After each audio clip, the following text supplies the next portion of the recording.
How y'all determining who used AI? I mean, the biggest indicator is them dashes. Yep. I think we should be using AI to make our life easier and simpler. The thing is, like, right, like if you're using AI to just tell straight out lies, it's like, why is that beneficial to anyone? You're going to end up making yourself look stupid. I could care less about a resume. Like, I'm all about that LinkedIn. It's almost like checking somebody's Instagram. Like, if the Instagram look a little weird, then I'm going to have my doubts about how you actually operate in real life. So I need your LinkedIn to be a good representation of how I feel like you come across as like a professional.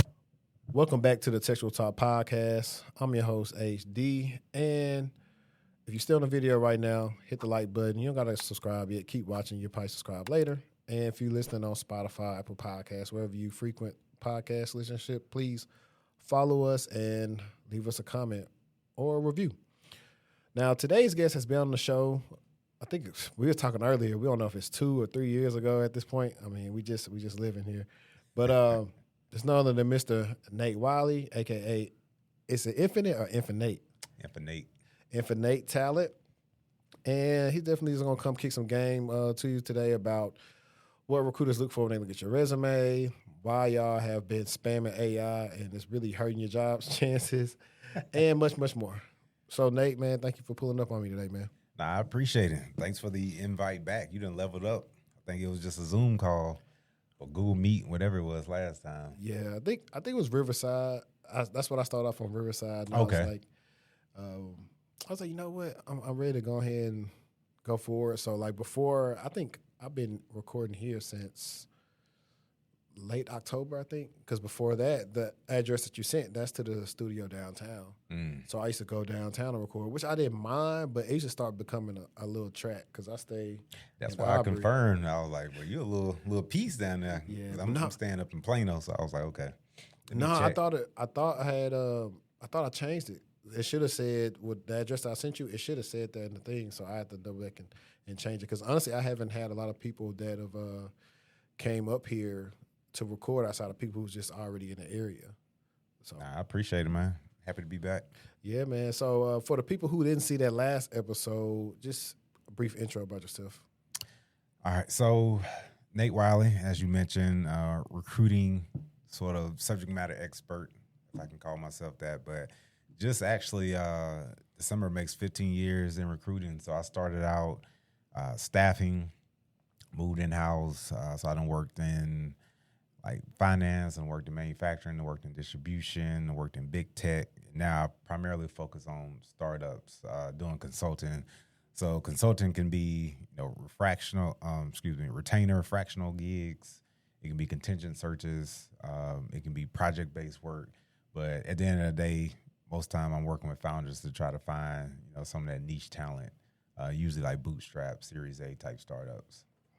Great. We'll definitely talk about that. I want to talk about, so you got 14 years of TA experience. Talk about a little bit about, I remember we talked about, I think we got like your first start when you was at one of those contractor joints where y'all was having to get people last for the social. And, oh, yeah. Yeah, staffing. Stuff. Yeah. Hopefully they still don't have to do that, but Man, I wouldn't be surprised. They do? They be asking people for like they last four, pictures of their ID and stuff now, all type of stuff. I say that, but I imagine it has gotten worse because even applicants are kind of fake now. So the whole point of doing that was really just because these at the time I was sort of contracting for, I think like AT&T was like the biggest client, but they work with like hundreds of different staffing agencies, and basically we was calling all the same people. And so you need like a unique identifier because it could be 3 Nate Wileys out there. So they need to be able to keep track of, who submitted this Nate Wiley for which position. Mm-hmm. And so that's why some were like last four, but some were like full social, which even to this day is crazy, especially with all the like stolen identity and stuff out there. So hopefully they figured out a new way around, being able to sort of put that identifier on the person. But yeah, like I've been hung up on so many times back then. I was so glad. That was one of the main drivers I wanted to go in-house. I was like, I like recruiting, but this is terrible. It just felt too scammy sometimes. Yeah, man. It's like That's why I started laughing at you talking about it, because like you'll know when a job is probably hiring for like all the same roles, because you're gonna see all the same people hit your LinkedIn with the same message. And some people, I don't know, believe if they doing it right or not, because the signature from the email has somebody else's name. So I'm just like, are you really a recruiter, or are you trying to scam people out here? Like what does it's just a different name or is like a different title? I'll actually show you right now, because I was like, I wasn't gonna respond to it anyway, because I was like, I don't even know who this person is. Because like now LinkedIn try to do the thing like verified recruiter or whatever, but I'm like, I'm still not sure you're a verified recruiter. So look at his name, but then look at the rest of the email. So it's like his name on LinkedIn versus what he sent. So I'm like, Yeah, this overseas too. I'm like, bro, did you just copy and paste something from somebody else you saw online, or did you forget to change the signature? Yeah, that's crazy. But I pay attention to little stuff like that. I have to pay attention to, because it Nah, means something to me. that's a big red flag. Even if they copy and paste that message, and that could be, I imagine, especially an agency like that, they probably, the company itself might be U.S. based, and then they contract out all the recruiters overseas because you can pay them a lot less. And I'm sure it's literally just a thing of just copy and pasting a script and just shotgunning that out to as many people as possible and just seeing what bites they get. So it could be a legit opportunity, but the operation side of it is kind of trash and sort of like fly by night type of deal. Yeah, and honestly, I really have never had no success with those type of recruiters anyway. It depends on who you are and what you're looking for. Like I do know some people who like that's kind of the way they do their career. Like they do a lot of these short-term contracts through companies like that, and they just kind of stack them back to back. But the majority of people do avoid that. It's just like anything else, right? You get contacted about, like you don't trust it, you don't want to really deal with it. There's probably like a big language barrier. So I think it's just a matter of where you are in your career, right? Like if you got a solid career going and you have opportunities that are legit, it's like why even entertain that kind of stuff? But there could be people out there who actually need to entertain that because they are struggling to find something. So in those cases, why don't do nothing stupid, right? Like don't fall for a African prince trying to make you rich type of scam. But like, why don't you just lump all that into, all right, this is part of my job search. Like I'll exchange some columns with them and see how it goes. But if it comes off too scammy, you don't trust it, like just stop. Like it's not gonna cost you anything. Right. So, but I get it to be like completely dismissive. Yeah, back then being a recruiter like that, how did pay work? Was it like commission based, or how did it work? Mostly commission. When I started, it was like a base of $35K, and then you get commissions off of whatever it's called, like your spread. So essentially, it was all contract work. So whatever your margin is, of course, like increases your commission. So if you could work out a deal to where you could bill AT&T for $115 an hour, and then you negotiate the contract with them for $100 an hour, and then you get that $15 spread, and then you get like commission off of that every hour work. So it was cool, man. I think if you want to be a recruiter, or back then, if you want to be a recruiter, it was the best way to kind of get your foot in the door. But again, like it was very, it was all literally like cold call. Like that's when it was Monster, Career Builder. You get a rec come through and literally like you just hit the boards, and anybody that had those keywords, you call them, shoot an email, and like it's really like that's the only way. That was the only way to even operate. Like it wasn't like a silver bullet to it. Like you just had to outwork your own team members, because usually it was like 2 or 3 of y'all working on the same role, and then once you get like 2 or 3 of your best submits put in, the AE or somebody be like, all right, we got enough on that, y'all switch to this one, and that's what work was. Yeah. And so you say, so what's the difference with the account executive versus like what you were doing? What are they managing? So account execs basically kind of responsible for managing the relationship with the client. So usually the account exec are the ones who, depending on how senior their team was, they may have oversight over who was actually being submitted. So like when a recruiter first started, an account exec usually wouldn't give them access to like either the VMS, so I think it's called like the vendor management system, and so the VMS is sort of like the portal between the agencies and the client, and so everybody that's working on those roles are submitting people into the VMS, and so the account exec is usually the one. As a recruiter, I would send my people to the account exec. He'll make sure they solid and then submit them to the VMS. And the ultimate goal of the account exec was to try to get as close as possible to whoever the decision maker was at the client, which was always interesting because the client hires a VMS to put a buffer between them and the agencies, right? It's like, we don't want to hear from all these account execs. We don't want to hear from all these recruiters. You all manage that relationship and then like just make sure we're getting the best people. Basically, the job of the account exec was to find ways around the VMS and get directly to whoever was like doing the interviews, like whoever the hiring manager was, be able to say like, hey, like I got these 2 strong candidates. I don't even have to put them in the VMS. Like, let me just send them to you directly. So that was ultimately what the account exec does, is like, how do we fast track this money, basically? Like, we don't want it to be like a heads up competition between all these other agencies. Like, how do we make it to where like we're your preferred person and we can go directly to you?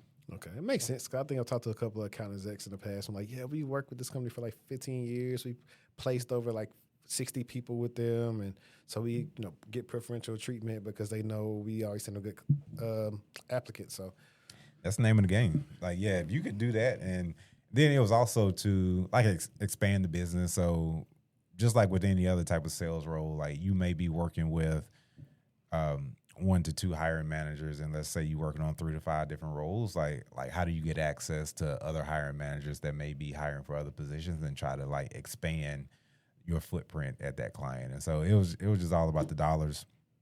And then it's always, them that usually putting out any sort of fires.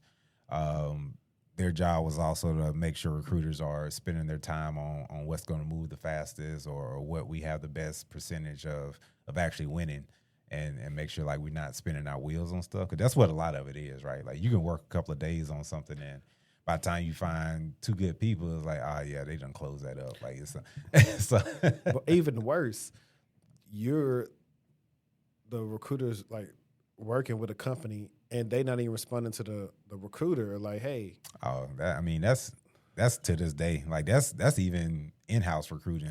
Yeah. Like it's, they can usually do a kickoff meeting. They tell you how important something is.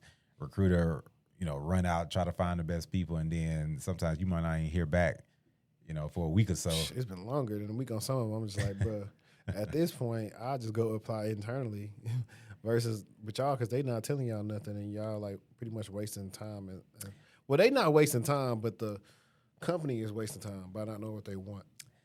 Yeah, like it's the thing about recruiting is it's any individual within sort of the process can be the bottleneck, right? Like a recruiter could be slow to move on stuff. The hiring manager might be slow to move on stuff. The candidate might be slow responding or submitting their resume or doing what they need to do or scheduling an interview. You know what I'm saying? So like really a recruiter is trying to sort of manage all that. Like how do we keep all this moving forward in the right direction versus, and I've had to learn that even now, as long as I've been recruiting, like you can't just, kind of submit something and hope things work out, hope that the candidate going to do what they need to do, hope that the hiring manager do what they need to do. Like you really have to kind of keep pressing on everybody to try to figure something out. So I can't say like recruiting hasn't gotten any easier, even with all the new technology. Like you still got to reach out to people directly and try to communicate as best as you can to try to get what you need from folks. Yeah, for sure. Okay, now let's switch gears to, you said you want to go in-house. What was the biggest, I guess, tech company that you worked for in-house? Lyft. So Lyft was definitely like my, whatever. I mean, we in Dallas, so like if you're an NFL player and you trying to, get your name in something big time and you get to play for the Cowboys, like that's, for me, like Lyft was like my Dallas Cowboys, right? Like that's sort of the shining point on my resume. Although I've worked with a lot of great companies, like that one was like most notable when I joined them, they was actually like #1 startup on LinkedIn. So like I joined at a time when, you know, they had all this buzz recruiting. I ain't gonna say recruiting was a breeze, but like we didn't even have to source that much because so many people was applying to us. And so like we just spent most of our time in ATS, you know, trying to find the best people. We were well funded, like we was on our way to IPO. And so like if we did find the right person, comp wasn't an issue. Like they'll throw more bonus at them, more equity. And so when you got all those different sort of wheels turning in your favor, like that's when recruiting is fun. Like that was a time in my career where, you know, recruiting wasn't stressful. Like we was having fun as a team. Yeah. We was finding good people, you know. I think everything was more lax then too. What year was this? I mean, what years? I joined in 2018. Okay. And stayed through, I think I left in 23. Yeah, so I think, but that period between probably like 2019, 2022 was probably like the more lax hiring thing that. Everything before COVID. Like, COVID was. I'm saying even during COVID, you know, people was just getting hired to get hired. It did. It was, so COVID had like some quick swings. Exactly. Like it like shut down in a day. Then it turned on in a day, and just like we back at it. Cause like I remember probably like 2021 to be a recruiter, like he was popping. Like when I tell you my inbox was, I mean, at least like daily, I was getting hit up by like 3 or 4 like good tech companies saying like, hey, like we hiring, we building out our team, like come join us, come be a team lead, come do all this stuff. Yeah, it was a good time to be in it because everybody was trying to like rebound from all the layoffs from COVID, and it was just like this resurgence of like capital and all these different tech companies and stuff like that, and they had laid everybody off, so they were trying to catch back up and hire everybody back, and at the sort of the goals and at the speed they wish they could hire people back just didn't balance with really a thorough interview process. And so that's why so many people was able to get into tech too, because like we really just had to do like pooled hiring, right? Like you just get as many candidates, qualify them, you know, run them through like the same process, and then like just kind of set a bar. And if anybody came in above that bar, like send them an offer. Like, and that's how quickly we was trying to hire. So it was a time. It was a time to get in. Because you had the videos. Easy come, easy go though. Yeah. That was the thing, because before that, we was flying everybody in before we extend offers. Like, you had to do it in person. And so once COVID hit, it's like, we're going to do everything video. And so that made everything that much more faster. So, yeah, I mean, it was dope. It was dope while it lasted. Yeah. Now, you may not remember this, but I want to ask you, like, being an employee, what's like the worst either applicant, screening call, or whatever thing that you've had to deal with as a recruiter? I think the worst is just kind of when you get on a call. One, it's actually can go 2 ways. Like you get on a call and then like the candidate's just kind of like an asshole, right? Like they just, and the situation you're in is, you know, this person's being an asshole because they know that they're qualified for the role. And so, like, you almost got to put up with the attitude because you do want to submit them, right? And so, like, you kind of have to play that game of, all right, like, let me not be completely dismissive to your attitude or how you doing. Like, let me try to bring things back to where, like, no, we think you'll be a good fit, and let me try to sell you on the opportunity because you already know you don't need us. And so you have to go into the mode of really, like, trying to convince them like why it's worth their time to actually go through this process, because you can't oversell it too and just be like, you don't have to actually go through these steps of interviewing. And so like for me, like those are tough for me because I don't like dealing with them, and you know they're gonna be a headache throughout the entire process. Like that's what it comes down to. Even when they get an offer, they kind of stall on responding, or they go crazy with the counter, or they like literally it'd be people like trying to change company policy around like what works for them. And when you at a larger company, startups, it isn't that bad because you can still, you know, you can kind of make up whatever you want to do when you just starting out at a company. If your company is less than, 30 people, what's the rule? Like people just kind of doing what they want to do anyway. But when you get into those organizations that's like 1,000 plus, like we have, policies, procedures, a handbook. And so when you start asking for stuff that goes against the handbook, it's like, come on, man, like you doing a lot right now. So those are kind of like the worst candidates to deal with. But honestly, I don't have like a horror story to where like, oh man, like that almost broke me. Like it just be like the consistent drip of candidates that kind of wear you down. And it's like, man, I don't want to deal with this again. Like type of deal. And what these like software engineers or the technical folks are definitely the more difficult to deal with. I would agree.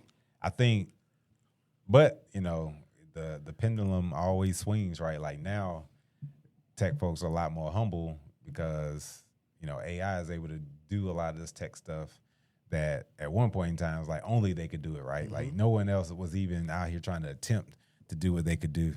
And so now, like you or a recruiter would get hit up with a lot of people being a lot more humble around, like, hey, like I'm looking for this, I'm open, I'm flexible, I can relocate. Like, I mean, they kind of laying it all out there.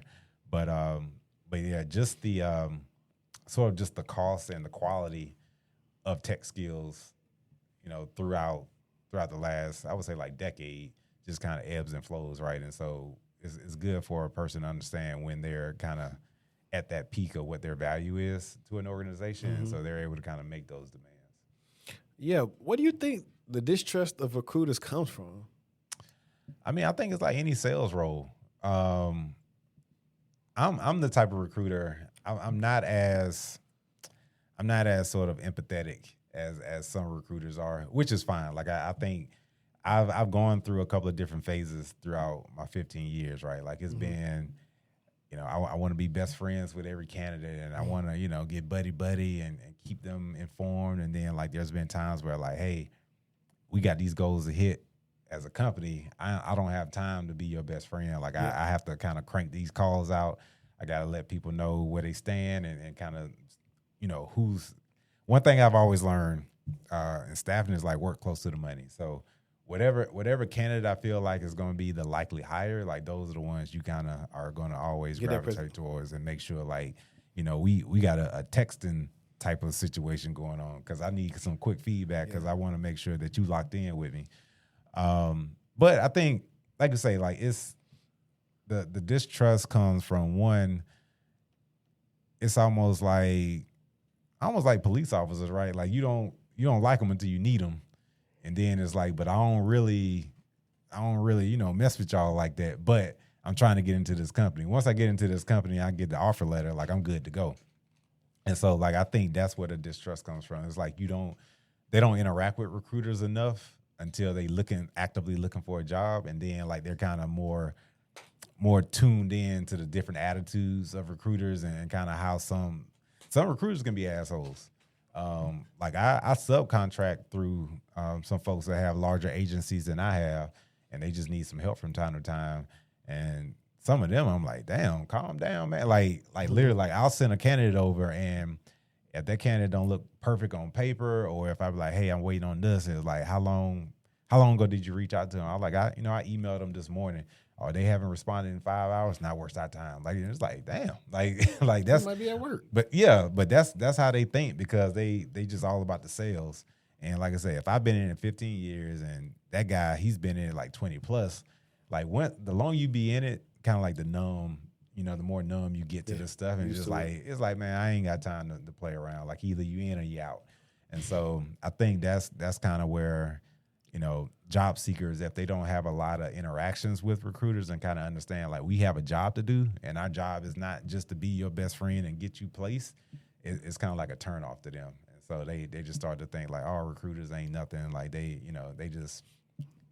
scamming, and it's like, nah, it's not a scam, but it's from our side, from our perspective, it is a numbers game. Like it's just sort of as many applications they have to submit, like we on the other side having to talk to that many people, and we both burned out. Like you tired of applying, I'm tired of screening. And so like I think it's just sort of trying to get a mutual understanding that you're just doing the job, and it's not anything personal. Like but yeah, people can take them rejection letters, to heart. It's like, damn, like you mad when I reject you. You mad if you don't hear from me, and it's just like I don't know what else to tell you. Then, like I can't just give you a job. So I just don't like being rejected on weekend nights. Like reject me during the week. Well, what difference does it make though? Don't reject me on a Sunday. I'm out like having fun with the family. Whatever. Wait till Monday. But I do get that. I get that point. But that's from that's just like all emotion. Because for me, like sometimes I'm carving out time when I have it to go through and like clean out my applicant tracking system. But we do have the ability. I'll just say carve it out during the week.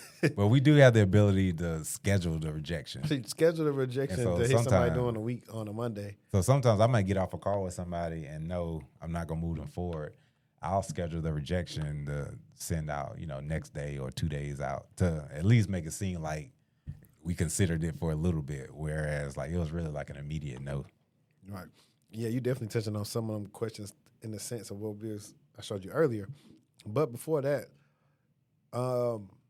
get into Infinite and kind of like why you started it, and I guess mission goals, all that fun stuff that they all about like the money, man. It's all it really is at the end of the day for me. Like I'm just trying to. One, like my skill set is recruiting. And so I knew that whatever I did down the road in my career had to be, recruiting adjacent or something like that in some kind of way, shape, or form. The good thing about how I started out in staffing is like I was able to see sort of the earning potential of a company that grew, right? Like every staffing agency started out just like Infinite, like usually like just one person, like getting clients, making placements, and then like you grow, you get more placements, you get more rec orders, you have to hire more recruiters, and like that's kind of like how you grow into one of these big agencies. I don't necessarily have a goal to get huge like that, and if I do start to scale and grow at that rate, like I probably would sell it and then like go build a tech platform or something like that can automate a lot of this stuff. But I think I've always had the sort of the idea and the goal of starting my own thing. This was back probably like 2015, 2016. I wanted to do it, but I was like, I was a little nervous. I was like, nah, this could be like a quick crash out if I don't really have anything going, nor did I have like the bank account to support myself while I was trying to build. And so, like, I'm glad I did things the way I did, and I kind of waited because, like I said, at that point, I was working at that manufacturing company, and so I hadn't even gotten to Lyft yet. And so, what I've been building since starting my own thing in 2023, honestly, just about all my clients have come through the networks I made while I was at Lyft. And so, if I hadn't went to Lyft, like, I don't know, I would have made something shake, but I don't feel like I would have had as many opportunities that I've had now, just because, some of my current clients are the people I placed when I was at Lyft that they've left. And so now like they're in more leadership, high level executive leadership roles, and or they've started something on their own and they need to do some hiring. And so I've always had the idea. And then what really was kind of like what lit an additional fire under that was like when COVID hit. When I was at Lyft, we went through like 3 rounds of layoffs, and I left like maybe a month or 2 before they did a 4th round. And I was like, let me go exit because I see where this headed. And so I think when I saw, for me, and I think everybody took COVID differently. You had those different categories of individuals who were just kind of like, that expected when things like that happened that there was going to be like the support system to kind of come in and save the day. And for me, it just was like, whew, like, hey man, you got to have your own back out here. Like you got to figure things out fast. And so when that hit, I really started to sort of put things together. Like, okay, like I know I need to find a way to earn income on my own. Like how do I make money without being on W-2? without, someone extending a full, permanent offer to me. And so when I kind of started to research a little bit and started to understand what are the things out there that I could do, I just kind of started piecing some things together. Started me a little side hustle supporting, like I did some recruiting for a nonprofit. While I was still with Lyft, I did some recruiting for a construction company. And so that just kind of showed me like, okay, like I can make money. Like I kind of had two separate systems, so it wasn't no conflict of interest. Like, and I was literally like working off one laptop during the day and working off a different laptop at night, like sourcing and screening candidates and stuff like that. And so once I saw it's possible, I was like, okay, like if I can scale this, if I can ramp this up, or if I can just get some more valuable placements, right? Because recruiting for nonprofits and construction companies don't compare to recruiting for a tech startup. And so I knew like I could make 4 or 5 times as much if I got the right clients. And so I left Lyft. I went to another startup. I still stayed in-house. Thinking back, I should have just negotiated a contract with them because I only stayed there for like 6 months. But I knew I could operate a little differently at that startup. I knew it wouldn't be as much eyes on me like it would be at Lyft. You're trying to bring the talent in. Right. And they so don't care about the money. They already funded. Right. And then so what happened was that kind of gave me more of the validity as well, right? Because I held a couple of different types of positions from recruiter up into like a senior manager at Lyft, but I had never had like that head of talent, that true title and stuff. Right. And so moving to that startup, I think the title was like VP of talent or like head of talent. And so like that gave me like that last infinity stone that I needed. I was okay, now I can kind of round this out, package this up, and start pitching myself as like the startup recruiter, because I have built a recruiting process with the startup. I have the big tech experience. And so like I've been able to make all these placements across all these different functions. And so I kind of took that and kind of ran with it as sort of like my proposal to startups that I do now. Interesting. I was just thinking, dang it, I lost it. It was about what you was talking about with the recruiting stuff, but it was like it was something you just said, and I was like, dang, I'm finna ask him that, and I lost it as I started talking. He'll come back. Yeah. We'll get into this simply, like, I guess when you say money, well, like, generally speaking, on average, what does like a staffing recruiter make versus like an in-house recruiter, maybe at like a bigger tech company, and then, doing more, pretty much you're doing business to business. Yeah.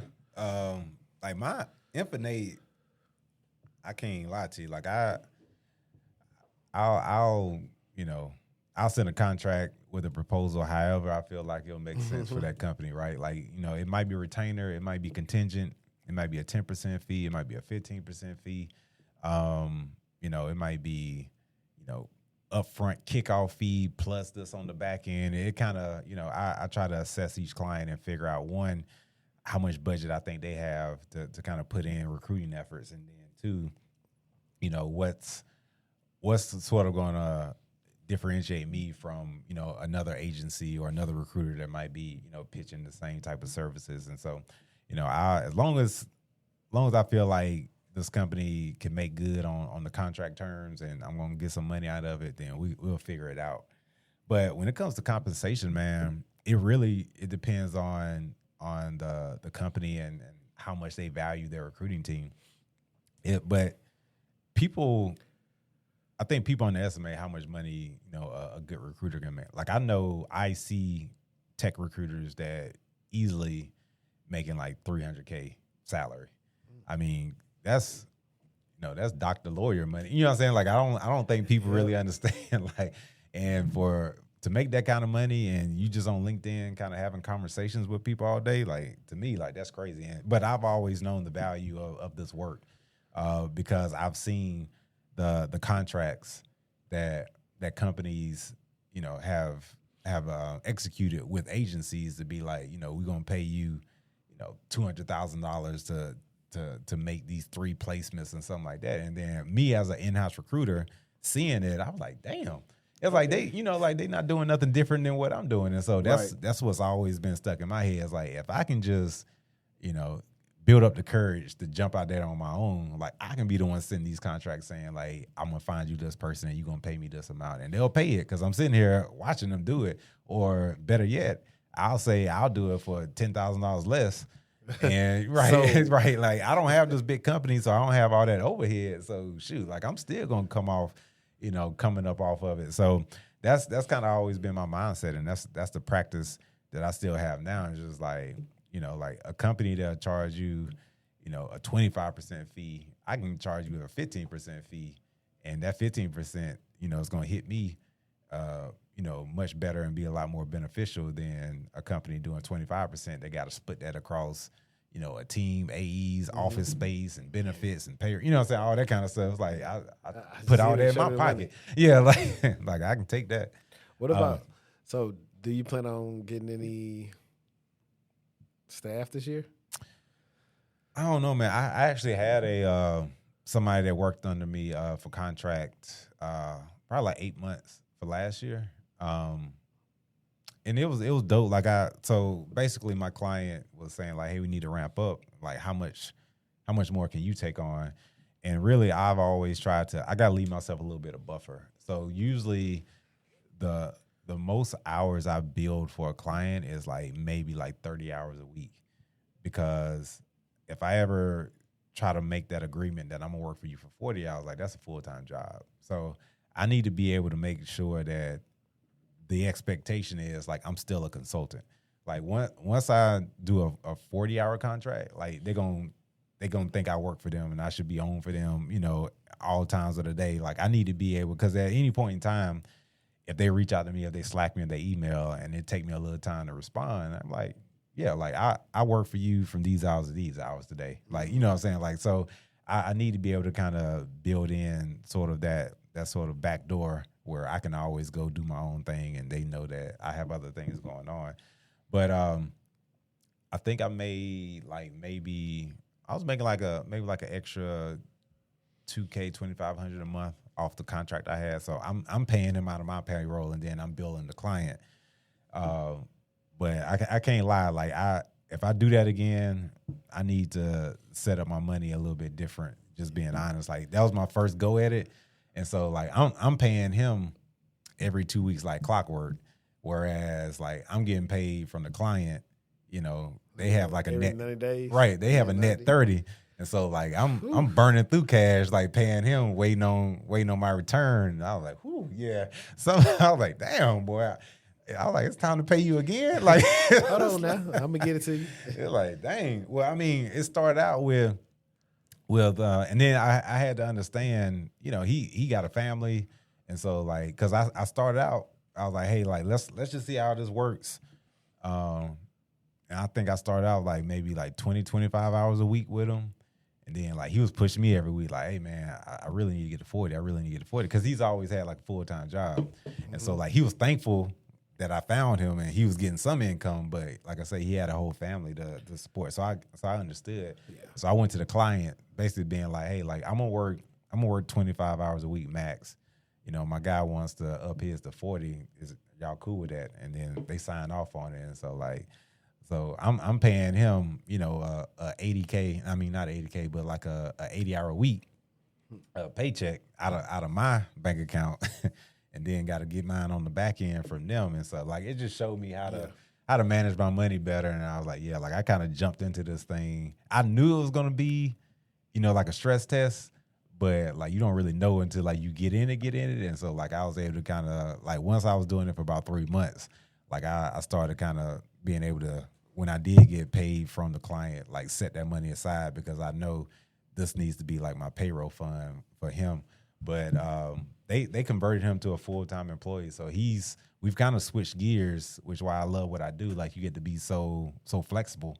Right. So he's the talent manager now at the startup.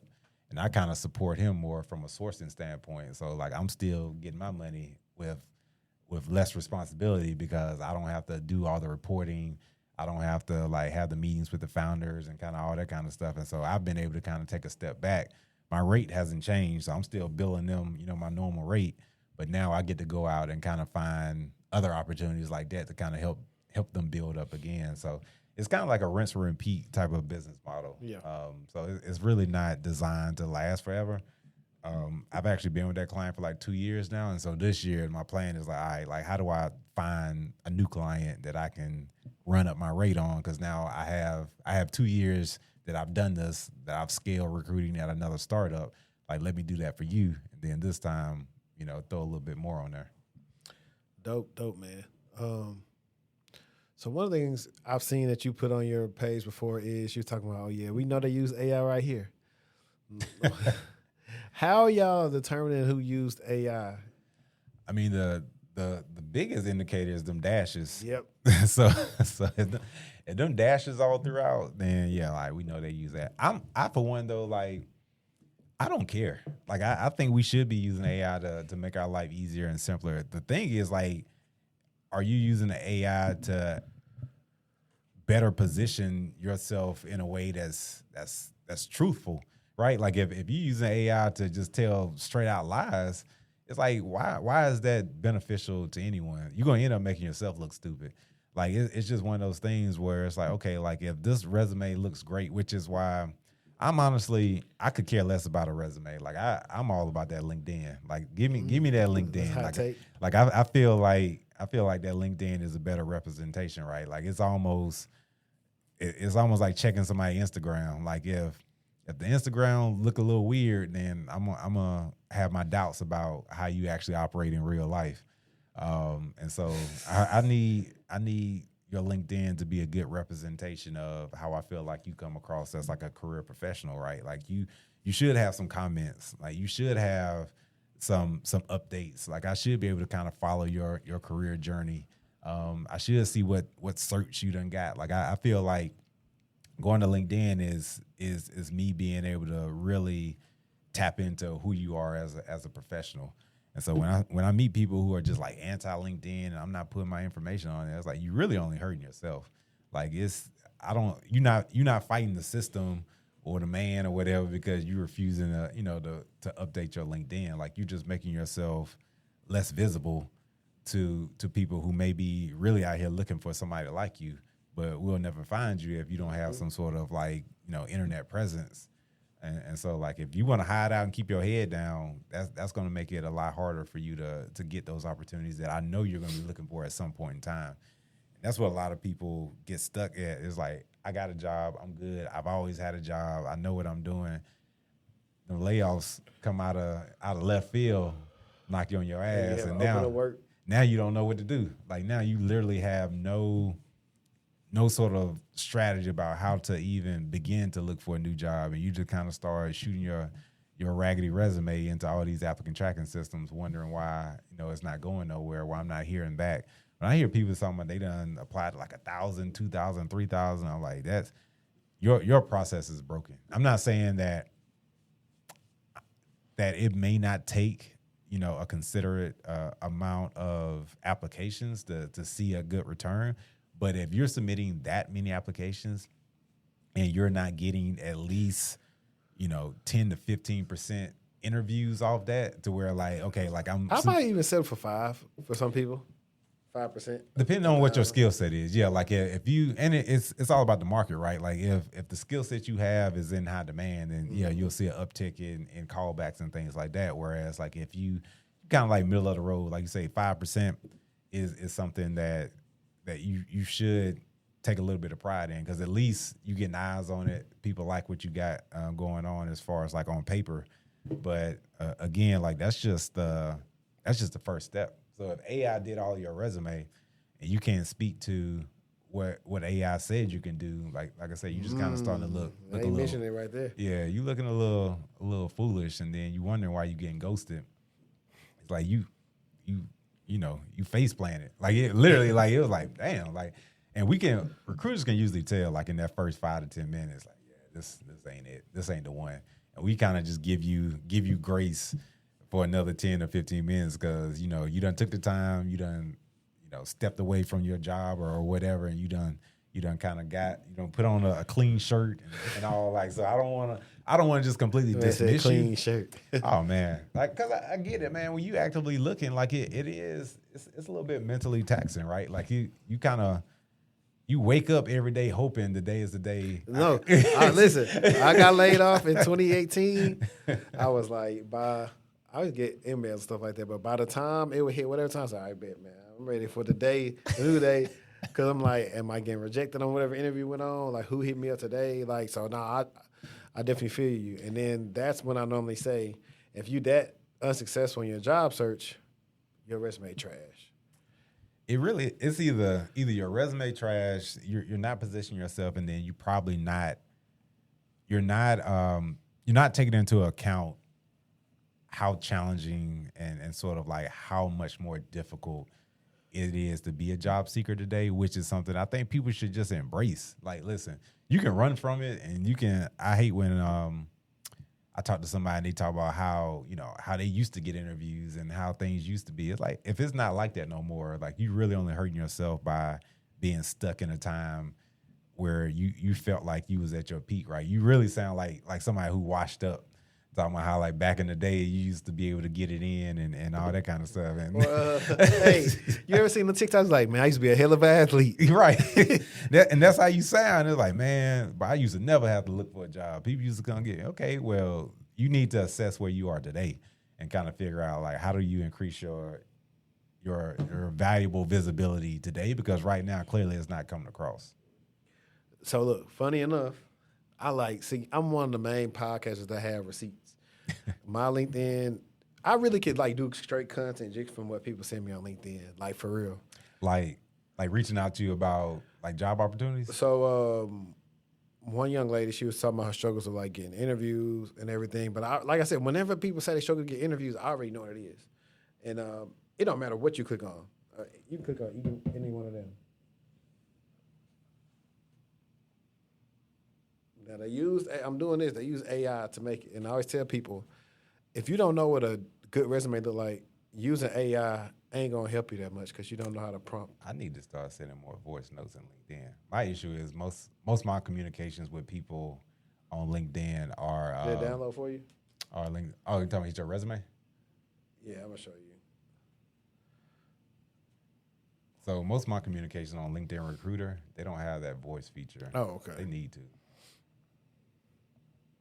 But like they just threw it in there, bro. Like, well, you got so no. This is her resume? Yeah, they had no projects.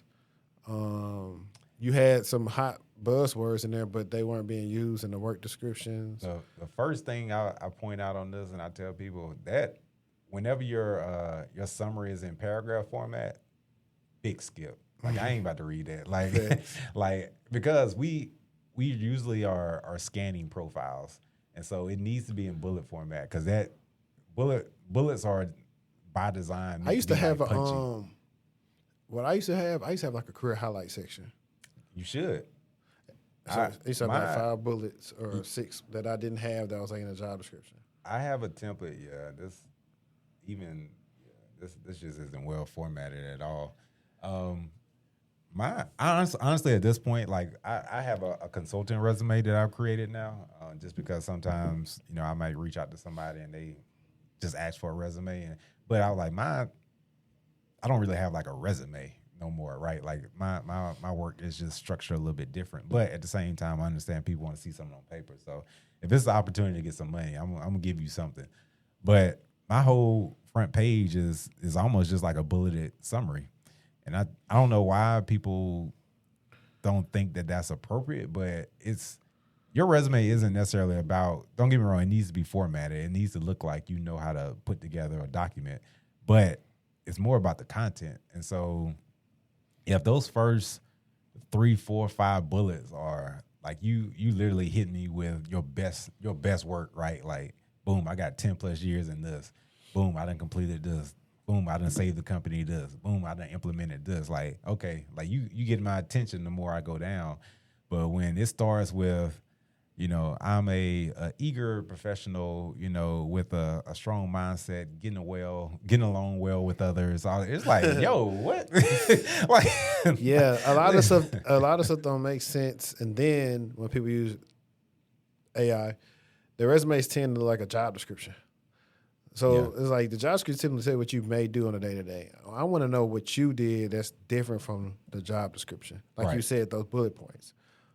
And you should at least be able to, at this point, understand how to leverage AI in order to say, hey, I need to format my resume based on this job description, and prompt whatever you use in Claude, ChatGPT, or whoever to be like, ask me the appropriate questions so that you have the detailed information to enter into my resume based on this job description. And so, like, if you do it that way, it's going to read that, okay, like this person is responsible for X, Y, Z.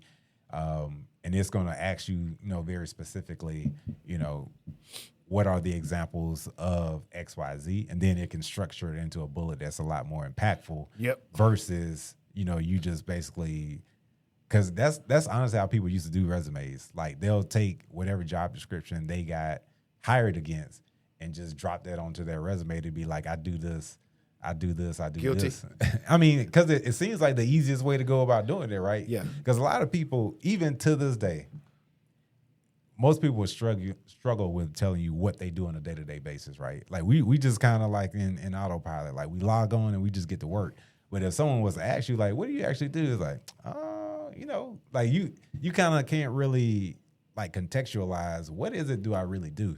And so that's why I try to tell people, like, you should have a thorough understanding of not only what you do, but why does the business need you? You know what I'm saying? Like, what are you actually contributing on a day-to-day basis, or weekly or monthly or quarterly? Like, sometimes you kind of need to start at a high level and then kind of drill down into what it is that you actually That goes doing. into other things, too. When I'm doing resumes, I'm like, all right, hey, send me all your accomplishments, things you did. A lot of times people don't have any. They don't even think about it.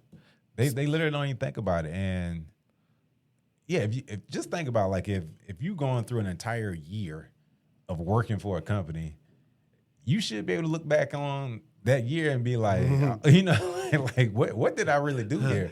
I don't care what your role is. Like, if they paying you to do a job, I don't care if you the trash man. You should be able to be like, shit, like, I dispose the trash of millions of homes. I'll be like, in the zip code. Perfect attendance, the cleanest truck, something. Right. Like, trash man of the year because, I optimize my route efficiency, like something. Like, you kind of got to be able to understand, like, all right, clearly I'm doing something right. Like, I'm still here. Especially when it comes like performance review time, like, you should honestly be leading your performance review. And that's something that comes with time and kind of confidence. But it got to a point, like, I used to start to challenge my manager. Like, if they try to say, I've never gotten like a less than meets, but I'm gonna bring receipts and be like, nah, actually, I think I exceeded, because it's hard for them to get that exceeded, right? Because it's like, if this is meets and I did this, and this, you can't tell me. It's kind of hard for you to kind of grade me at a B when I know I done came with A working. But you got to be able to bring those receipts, and you got to be able to get to a point to where you can kind of brag on yourself and talk about your accomplishments throughout the year, because they not thinking about you. They really not thinking about you in that way up until it's time to do the performance review. Everybody's performance reviews, they usually wait to the last minute. They usually up late or wake up early in the morning, like, trying to submit it by the deadline. And then they'll usually give you an extension, all that kind of stuff. But that just all goes to show me, like, no one is sort of prioritizing talking about honoring. You know what I'm saying? Like, that ain't why I come to work. Like, it ain't to lift you up on a pedestal. And so you got to lift yourself up and be able to tell people, like, okay, this is why I'm killing it. That helps them out. And they usually not going to push back on you. Like, shit, if you done did the work for me, I'm just going to sign off on it. Like, yeah, you exceeded. So you got to hit that TO. I love me some me. Right. You got to. Now, if you don't, all right, so here's this some finesse game. If you didn't do nothing, go see the people who did do something, write it down, learn about what they did, inquire about it, and now that's something that you did in the if you could talk to it on the interview, they might believe you. Oh yeah, like, there have been times in interviews they might ask me about an accomplishment or a challenge or something like that. Like, half of it might have been true. And then, like, the back half of it might have been what would have happened. Like, like, if they asked me about a time that I, improved the process or something like that, like, I literally might tell them about, I might be in the middle of this implementation or in this improvement, but I'm gonna give them my expected result, like what I know or what I believe that what's gonna come out on the other side of this. But one of the worst things you can do, and I was actually talking to one of my clients yesterday, the reason she failed to pass this lady through is because she asked her a question, and the lady was just like, I don't know, and didn't give any sort of resolution as to like, I don't know, or this is what I've done that's comparable, or this is how I would go about doing that. What was the question? It was more so, it was a director of sales position. And so she was asking her about like, does she have like a network that she can kind of come in and leverage to start to pitch the product to, and the lady, the founder, my client, like has very specific clients that she wants to try to pitch her product to.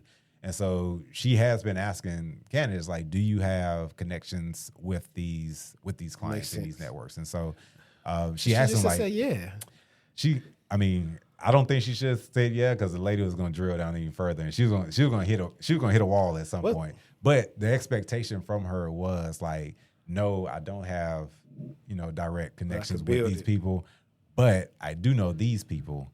These people know these people, and so I feel very strongly if I'm able to like make connections with these individuals, then I can get introduced or connected to these individuals.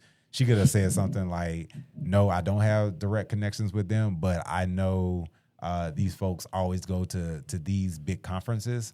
I frequent these conferences. I can prioritize getting meetings in person with these individuals. Like, there are ways I felt like, and honestly, it wasn't necessarily a gotcha question. Of course, like, it would have been great if the lady would have been able to say, like, yes, I do have connections, but it was more so like, how do you think? Like, how are you going to, if I'm telling you this is what the role entails, that I want you to get my product in, with these individual companies, I want you to go ahead and start thinking through how you're going to do that, right? Like, how have you built your previous connections, right? Like, she could have easily pivoted into like, no, I don't know those individuals, but the people I'm working most closely with now, I didn't know them up until 6 months ago, and this is how I went about building those relationships. And so you can't just say no, or I don't have that experience, or I don't know the answer, and then not offer some sort of solution, or at least know how to ask questions in order to keep it going. Like, so like, because at work, a lot of times it's something new that's presented us that we don't know how to do. That's what work is. Work is just consistently solving problems. Like, if you're not doing that, then you honestly should start to get a little bit concerned, because if the problems you're getting paid to solve are no longer problems for that organization, then you start to look at it like, well, we don't really need this person anymore. Like, we've kind of solved that.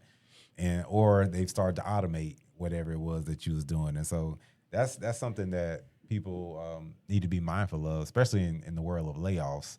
Like, if you're not still actively solving problems for the company, you probably gonna be on that list, because you're not critical. Like, if you're just kind of treading water at this point. Like, you're just kind of doing enough not to get fired. Right. Like, you maintaining the status quo. Like, you might be helping out one person in some way, shape, or form, but if you're not on that list of people that, like, okay, like, who are our company pillars, right? Like, who do we need to actually keep our company going and running and kind of keep the lights on, versus these people that, you know what, we really don't need that team no more. Once you find yourself in that boat, you need to either switch teams, create a problem, and sell yourself as a solution, or you need to kind of start looking externally. You remember in them shows, I was watching Top Boy, and so the problem was he created a problem for one of the distributors, and he was able to solve it by usurping him, getting to his distro, and then getting the guy out of jail. He put him in jail. So it's like, it's funny. It's just funny how, like, what people do and how you can learn different things. Oh, that's the way I used to. I kind of took a step out of the corporate world, one, because I wanted to kind of build my own thing, but I was pretty good at the corporate politics game. Like, I was Yeah. I used to feel like I know you came in there with your white button down Oxford with some chinos and brown shoes. That used to be my part of my strategy. Like I was every office environment I ever been in, I was always voted like best dressed. Like it was just like because I'm a big black dude, so like you know what is something I can do that's kind of gonna make me stand apart. And like coming in, I'm a recruiter walking in a full suit. It's like who's this guy? You know what I'm saying? Like they literally people used to like, what do you do here? I'm like, oh, I'm on the recruiting team. They thought I was some exec. Like, nah, I can dress nice. Like I don't have to, come in with a t-shirt on just because I'm on the recruiting team. Yeah, no, for sure. Between that and between being well dressed, coming into the office, and being married, that's like probably a triple threat right there of like moving up in corporate. Yeah, you gotta, and that's sometimes what it's all about. Is really building just the perception of like I'm a high performer or like I'm playing ball. To your point, like like if you're going to be perceived almost like in politics, right? Like what does somebody do when they want to get into politics? Like I need to be married, I need to have a family. Like I need a good image, right? Don't too many people want to vote for somebody who's like, oh, you gotta run around wild, like you, because they think that if you have a family, that's gonna rein you in. Like you got to make good decisions. Like, yeah, you're gonna like you was talking about the guy earlier with the family and stuff. You have to pay and all that other stuff. Right. It's like, hey, this it's person, control. It's control. Like it's like they're gonna do their job. They're gonna do their job. They're not gonna do nothing crazy. Just think like if you're a bachelor and you getting paid a good bit of money, like you a ticking time bomb. You know what I'm saying? Like one I think about that stuff all the time. One wrong thing piss you off. It's like, man, I don't need this. Like I got enough money for the rest of the year. Like versus you got a wife and 2 kids. Like you just ain't gonna up and quit your job on a whim. Because I'm like, look, I could thug it out. I was like, I thought about plenty of times. I said, hey, I was like, stuff hit the fan. Shoot, I got a membership at Anytime Fitness. Work out there, shower, put a blow up here right there. I could thug it out if I had to. But that's kids and them not so much. Literally though, that's how a man will think. Like a man, like, nah, I'm gonna figure it out. You'll never know I'm down. Like as long as I keep a couple of nice outfits, like you say, and I got somewhere to bathe. Like I'm gonna keep interviewing. I'm as long as get you a small storage unit, get your stuff dry clean, put it in there. I can go to the coffee shop and get Wi-Fi. Like I mean, most guys have, whether it was just for fun or not, have thought about like, yeah, if it all crumbles, like, how am I going to build myself up? I wonder what women think about that. I know this. I don't. This ain't to be sexist, but like I always think about like if the worst is worst, what would I do? I know what I would do. Well, women got other options though. If a woman can be pretty, like you can find somebody to take care of you. Like men, that's not an option. Like we know we're not going to be cared for. That's the whole thing. I forgot I was having that argument with my girl one time, but we was talking about that. I was telling her the difference between raising girls and boys, of like how like me, like she probably felt like I'd be like real tough on my younger brothers, but I'm like, ain't nobody finna come save them. No. I was like, they gotta do, like, it don't, handsome privilege probably get you laid, but it don't really get you paid. Like it don't take you as far as pretty privilege do. You might find yourself be able to, get off the street for a couple of nights, like if a girl like you a little bit, but that's only gonna go. You may be able to find you a rich woman whose husband travels frequently or whatever, but for the most part, now, that's crazy. That's not. But that's not, because you see all type of stuff. You are retail, all these other type of jobs. You see all type of stuff, but that ain't gonna take you far, especially in those careers. It's only gonna it got a shelf life, right? Like that's only. Whereas women are usually. That's why, I mean, if a woman has like a successful career and all that kind of stuff, like and they look good, like I've posted that before. Like if you pretty, you smart, and you kind of got like street smarts, like that's a cheat code, like for real, because you operating, from every angle at that point.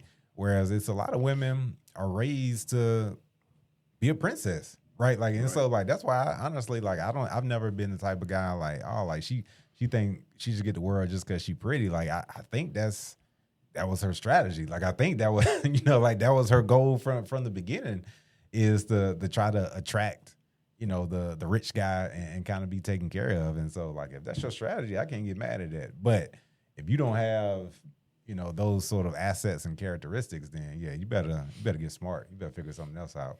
Yeah, man. I'm gonna get to like 2 of these questions. All right, because I know pretty much approaching time, and my stuff is actually downstairs, so I gotta go get. But I think one of the best ones I think that would be useful for people, because we touched on this like years ago, but I figured it'll come up in these questions, is how do you actually pull candidates in ATS? Are there defined tiers like strong match versus good match? And in practice, do recruiters usually prioritize the strong match tier even if someone in the lower tier may be equally qualified? I really don't know how to answer the second part of that, because it says, Yeah, that's not equal. yeah, like how would you be in the lower tier but you're equally qualified? I don't know. Yeah, if the way I interpret that question is like if I have a strong match and then someone isn't a strong match, do I consider them to be equal? Like no, like if they wasn't a strong match. But I get the premise of the entire question. So again, I always go back to value, right? And so I think it's important to understand, one, what's your individual value as it stands in today's market, and then you can also drill down into like, what do you feel like the value of that skill set is at the company that you're applying to, right? So,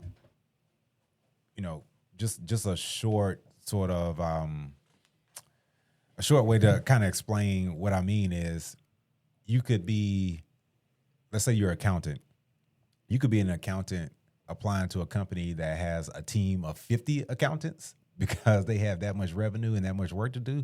Or you could be applying to a company where you will be the accountant, sort of responsible for setting up the entire accounting function.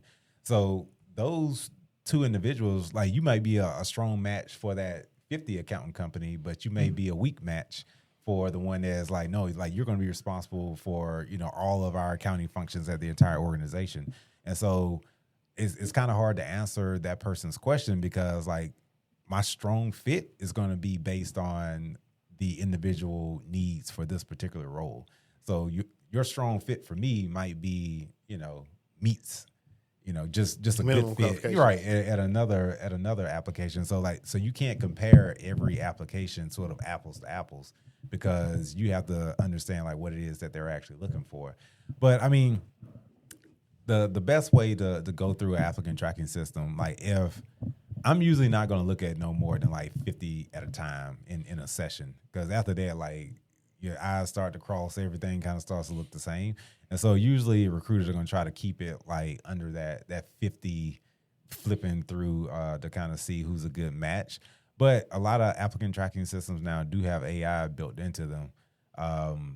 Because I remember, I think the last time I talked to you, I was like, there's no such thing as beating the system. That's wrong now. Like you do have to kind of be a lot more strategic, because now I can go in there and either ask AI to filter by certain keywords or certain experience, or the newer ones, if you're paying for all the bells and whistles, I can come in, log on, and it tells me, hey, here's the top 10 applicants, that came in. I can put in filters, right? Like show me the best fits that have applied within, the last 3 days. And it may give me 25. And so like, I'm only going to look at those 25. And so that's how, recruiting has changed just from like a technology standpoint, to whereas I used to have to flip through everyone. Whereas now, like I can start by filtering out the people that I feel like aren't a good fit. And I can only focus on the people that are at least matching those buzzwords on their resume. And from there, I start to understand, who's made more impact, who has been able to clearly sort of articulate on their resume how they're a strong fit, versus the people who, as we mentioned earlier, kind of submitted a resume that's just based off of a job description. It was just kind of telling me what their scope is and kind of what they do at a high level, versus telling me what they've done to actually drive some sort of impact. No, that's facts. I think, and one good conversation that I want to have on live one day, because eventually, outside of this, I'm gonna like go like back to like some type of panel style where it's just be like a free fall, whatever, with different topics. Is a friend of mine, we were talking about how years of experience really should not be the barometer anymore, because some people at one time, those years of experience they had, they were competent, but you may find a guy, maybe this is kind of what that person's talking about. You may find a person, they don't have the 5 years, but they got 2. But if you was to put them head to head with this person, let them compete or figure whatever out, the 2-year experienced person would be better. And so I think a lot of people are getting discounted now because they just don't meet the maximum or with minimum qualifications, but they may be a better fit because they still are in that stage where they are hungry and getting better. Whereas a lot of people I know from like when I started working with them now, like, yeah, your better days probably past and you kind of just existing now. So yeah, you might have been doing it for 20 years, but your experience right now is showing about 3 to 4. No, that's actually a great point, and I agree. I'm aligned. I think that's a hard sell, just because we do sort of. I think just on a very simple level of the way people think, right? Like if someone just got their license and someone been driving for 10 years, who you gonna think is a better driver? The one that's been driving longer. Right. And I think that's just the way, even now, especially, let's just call them companies. That's the way companies think, right? Like if we're looking for like, I'm working on some roles now and, you know, the leader is just sold on the fact like, yeah, this person needs to have at least, you know, 10 to 15 years of experience in order to qualify.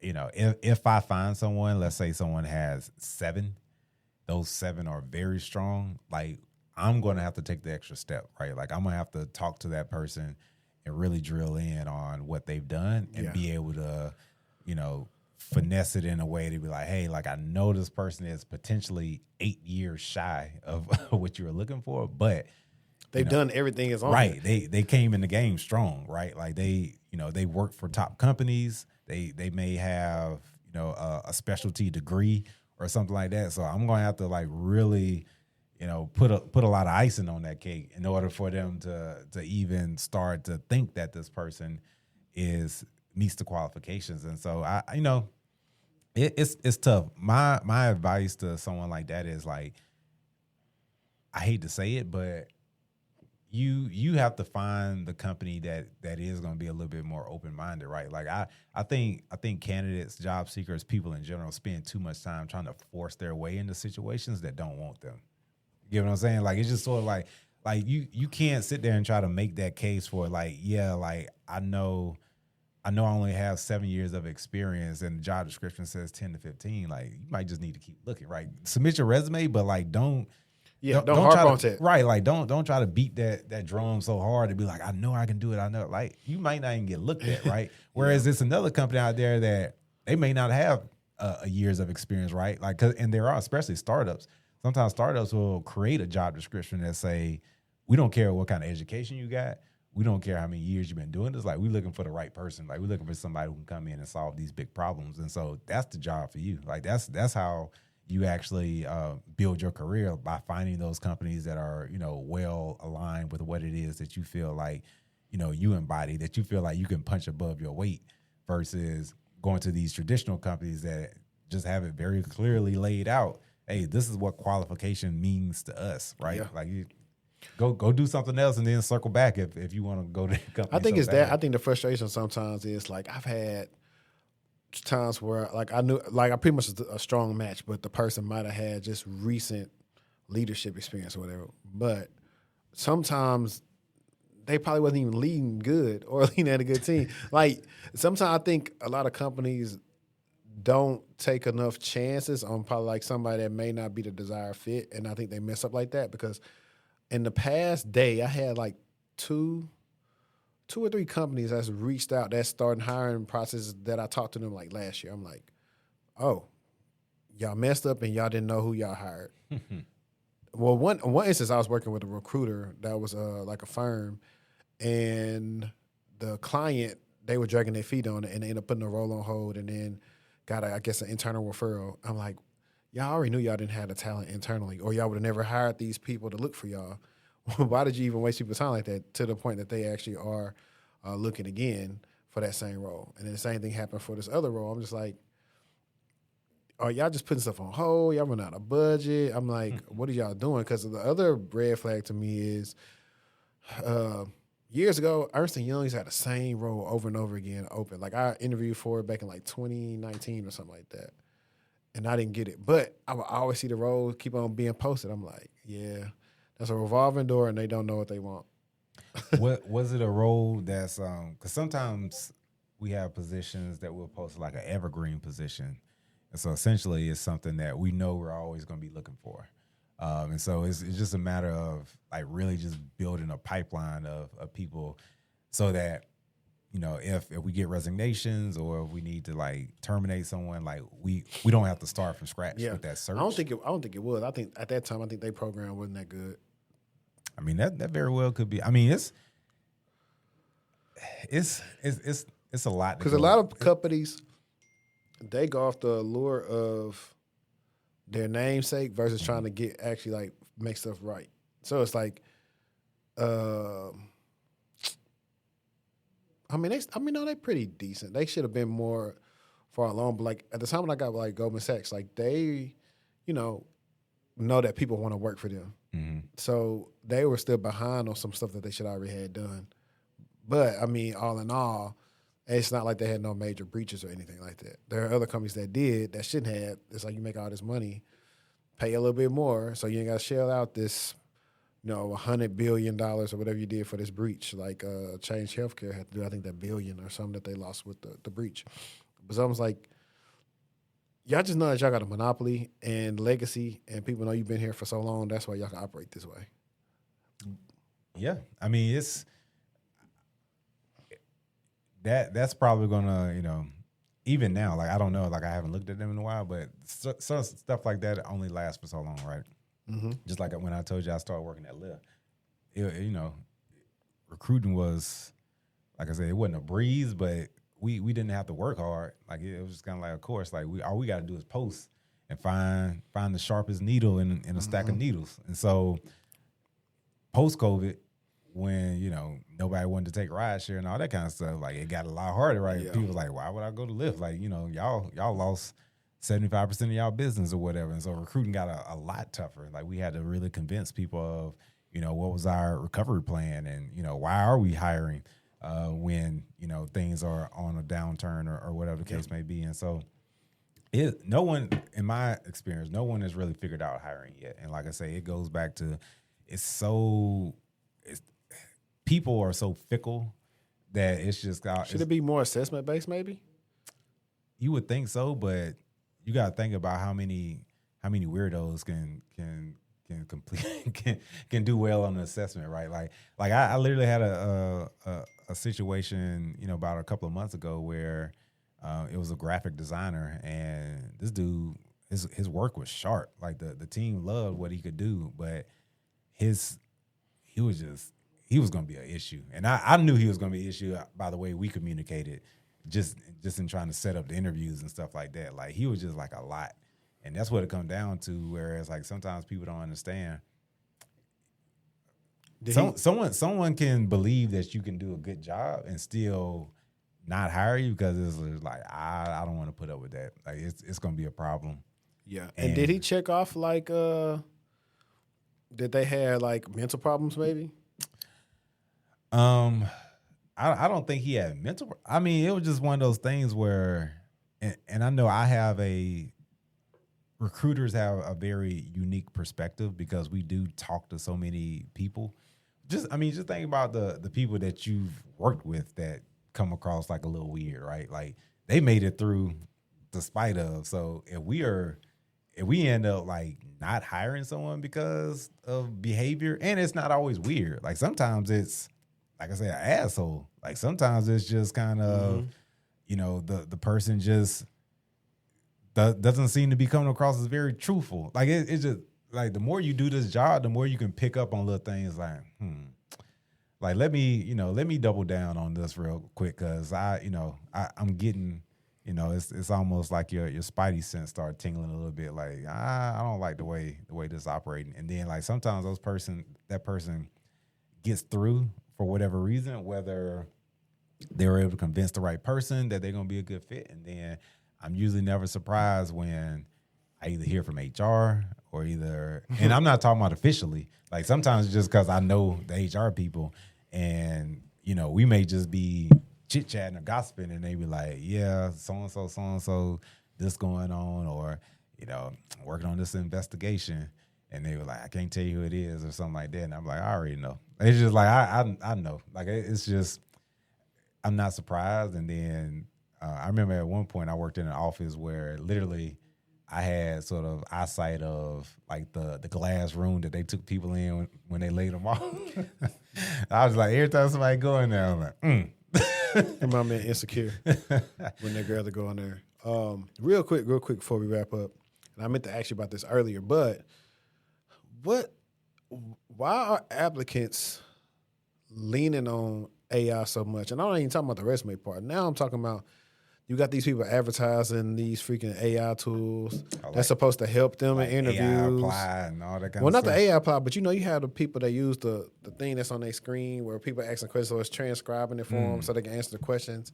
And the people not realizing, like, hey, we know you're using AI because humans don't talk like this and answer questions like this. And we're asking you questions that you really can't answer with AI. And so now between them having to make sure you turn your camera on and know you're a real person and not use a deep fake and be somebody from North Korea, like, it's a lot going on, dude. Candidates not know they making it worse for them and everybody else coming after them. I mean, I think the candidates that it's just like a scammer, right? Like the person that's operating like that don't care. Like it's a volume game. So they just figure, if I run this fake play on as many companies as possible, like I'm gonna get somebody. Like I think that's their mindset. Now that is like the actual job scammer. Like I do now. If you're talking about like just a candidate that feel like I need a little extra assistance, and I'm gonna use this AI tool to kind of like give me responses. Honestly, I think that could be beneficial if you practice how to use it. I think the issue is like if you're reading verbatim, like you say, like AI usually doesn't spit out something that talks the way you talk, and then like you can easily pick up on. Like I'm sure I use AI every day for my emails. It's baked into my email tool, and I'm sure my candidates or whoever I'm working with can know like when I just kind of told it to draft me something in response to this versus me actually coming across and saying something myself. That's not important because like I'm just trying to get the information across, right? Like I'm just trying to inform you or something versus you got to think about an interview process is you're actually trying to convince somebody that you know these things. And yeah, so, that's the whole issue. And so like if you're just reading that verbatim, it's just like I already don't trust you. Like you don't look like you know what you're talking about, and you might know you might be smart, and so like you're actually using a tool that you don't even need instead of why don't you just prep before you actually come and use AI to just kind of give you kind of like a baseline of topics versus like trying to respond in real time. To me, like that's crazy. I just don't see how that can actually come across. That's like you ask me a question and I'd be like, so what you know what I'm saying? It's just like that's how it was. He it's said, not natural. I got a like, past client. I had referred some people to this role, and he was telling me like why the role wasn't closed yet, and like what like they couldn't find nobody. He was like, man, the interviewers told us that they were interviewing people for this role because this role was like a pretty much an IC lead. So pretty much a person on that shift would be the lead. Mm-hmm. He said these people couldn't answer basic questions, but yet they had the perfect resume, and they couldn't even think through different things. So it's like, yeah, I do for you.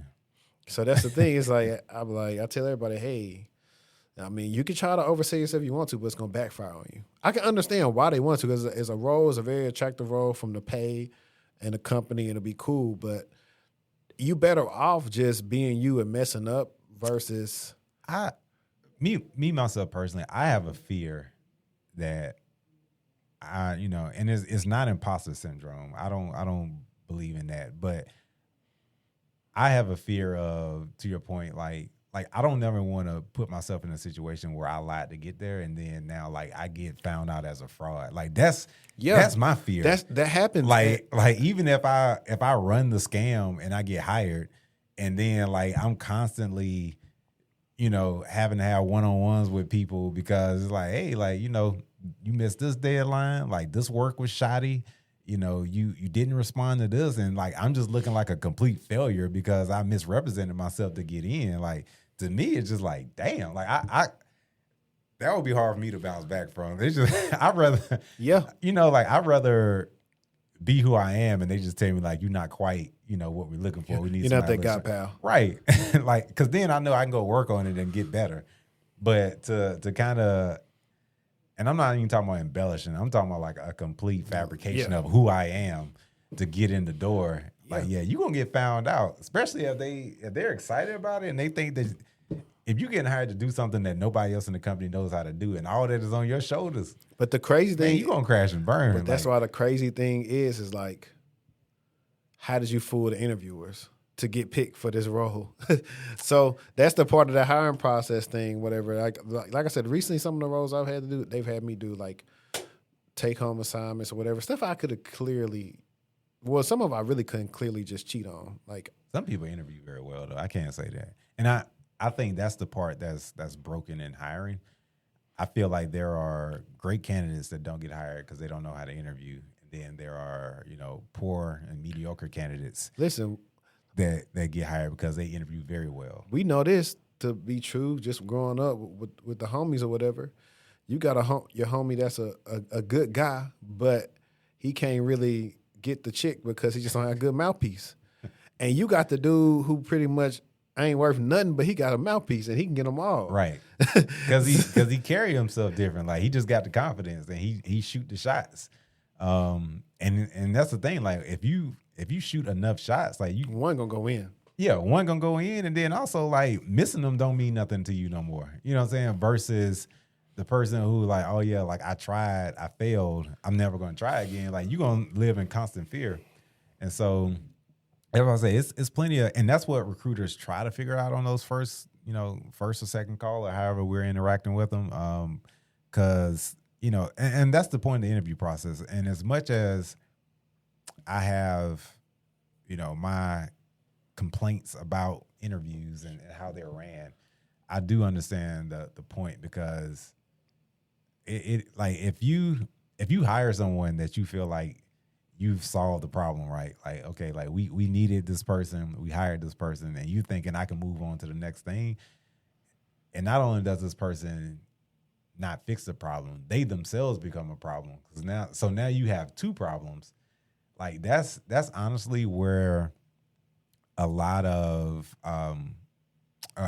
issues come from with people, not trusting companies and recruiters and stuff like that. Is because literally they're operating because they've been burned before, and this is going to impact them in a way that they don't want to, they don't want to have to live with. And that's also why some interview processes take so long, because they're scared to make a decision. So they literally they try to share the blame. So they have you meet with all these people so that if you do get hired, one person can't be blamed for, that hiring decision. Like they spoke with 5 different people and we all said yes. And sometimes it's that simple. It's just sharing the blame. But I like I say, I've seen people get hired and it go left real fast. Like as soon as they sign that offer letter, they become a problem. And it's just like, and then you start to look at their behaviors and how they operate, and you can tell like you done did this before.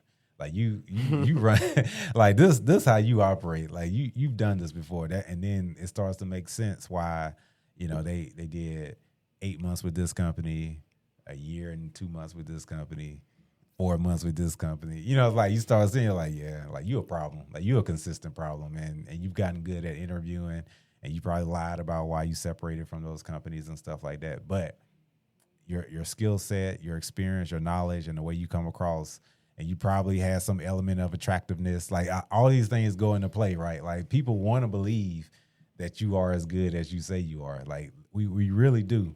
And so like if you're able to kind of put all that together into a nice formula and sell it to somebody, you'll keep getting job offers. You'll keep fooling the next person. And I think some people honestly have made that their career, right? Versus actually trying to learn the actual skill. Like they've created the skill of like, oh, I'll get hired, I'll get a job, and I know how to stretch it out for at least like 6 to 8 months. I'll stir up some shit and I'll sue them. Like it's literally people out here who do that. Like they've had like multiple lawsuits with like every company they've gone to, because they'll start to claim there's some sort of discrimination, or they didn't get the proper training, or their boss was trying to bully them, and And then like I'll know the people that they're accusing of doing these things and be like, nah, that person ain't like that. Like, yeah, they running the play. But yeah, like but that's why people are so hesitant to pull the trigger on those hires sometimes, because as bad as something may be without that person at the company, it can be worse if you hire the wrong person. So I do get it. Nah, facts, man. So like we ran out of time, but two things. First and foremost, how can the listeners keep in contact with you? LinkedIn all day, man. That's where I'm at. So Nate Wiley on LinkedIn. If you want to follow me on Instagram, it's Career Hacker Nate. Those are usually the only two I mainly use. So LinkedIn is probably the best way to get a hold of me. Okay. If they want to email me directly, I don't know what they want to talk about, but it's Nate@infinatetalent.com. If you got a question or if you just want to connect more personably than LinkedIn. Yeah, and you spell Wiley WYLIE. Yep. Okay, cool. Well, guys, we're going to bring Nate probably I think I need to get him for a live episode, like a live stream where we could bring people on, kind of like a quote-unquote consultation, because we had a lot of questions I couldn't get to.